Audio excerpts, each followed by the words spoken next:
ಆಗಿರ್ಬೋದು ಮಧ್ಯವರ್ಗದ ಜನರಿಗೆ, ಅದರಲ್ಲೂ ರೈತರಿಗೆ ಸಡನ್ ಆಗಿ ಲಕ್ಷ ಲಕ್ಷ ಮೆಡಿಕಲ್ ಫೀಸ್ ಬೇಕು. ನಾವು ಹೀಗೆ ಆರೋಗ್ಯವಾಗಿರ್ತೀವಿ ಅಂತ ಏನಾದರೂ ಗ್ಯಾರಂಟಿ ಇದೆಯಾ? ಸಡನ್ ಆಗಿ ಏನಾದರೂ ಒಂದು ಮೆಡಿಕಲ್ಗೆ ಹೋಗ್ತೀವಿ, ಇರೋ ಸಣ್ಣ ಗಾಯಕ್ಕೇನೆ ದೊಡ್ಡ ಆಪ್ರೇಷನ್ ಅನ್ನೋ ಡಾಕ್ಟ್ರ್ ಈಗಂತೂ ಇದ್ದಾರೆ. ಖಂಡಿತ ನೀವು ನಂಬ್ತಿರಲ್ವಾ? ಸೊ ಆವಾಗ ನಾವೇನು ಮಾಡೋಕ್ಕಾಗುತ್ತೆ?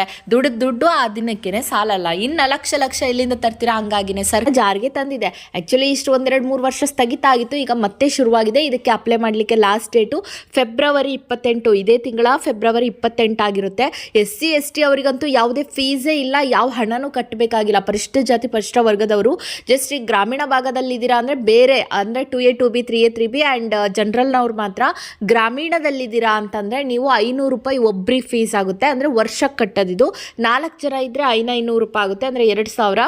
ನೀವು ಸಪೋಸ್ ಒಂದು ನಗರ ಪ್ರದೇಶದಲ್ಲಿದ್ದೀರಾ ಅಂದರೆ 1000 ರೂಪಾಯಿ ಒಬ್ರಿಗೆ ಬೀಳುತ್ತೆ. 4 ಜನ ಇದ್ದರೆ 1000.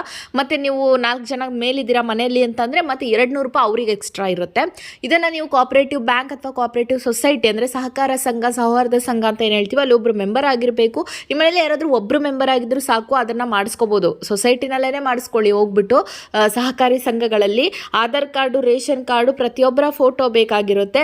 ಸೊ ಹೇಳಿದೆ ಅಲ್ವಾ, SC ST ಅವ್ರಿಗೆ ಮಾತ್ರ ಕ್ಯಾಸ್ಟ್ ಸರ್ಟಿಫಿಕೇಟ್ ಬೇಕು, ಬಿಕಾಸ್ ಅವ್ರಿಗೆ ಫ್ರೀನೇ ಇರುತ್ತೆ. ಸರ್ಕಾರವೇ ಅದಕ್ಕೆ ಅಂತಲೇ 300 ಕೋಟಿ ರೂಪಾಯಿ ಎತ್ತಿಟ್ಟಿದೆ. ದಯವಿಟ್ಟು ಉಪಯೋಗಿಸ್ಕೊಳ್ಳಿ. ಲಾಸ್ಟ್ ಡೇಟ್ ತುಂಬಾ ಕಡಿಮೆ ಇದೆ, ಇನ್ನು 2 ದಿನ ಮಾತ್ರ ಇದೆ. ಆದಷ್ಟು ಬೇಗ ಅಪ್ಲೈನ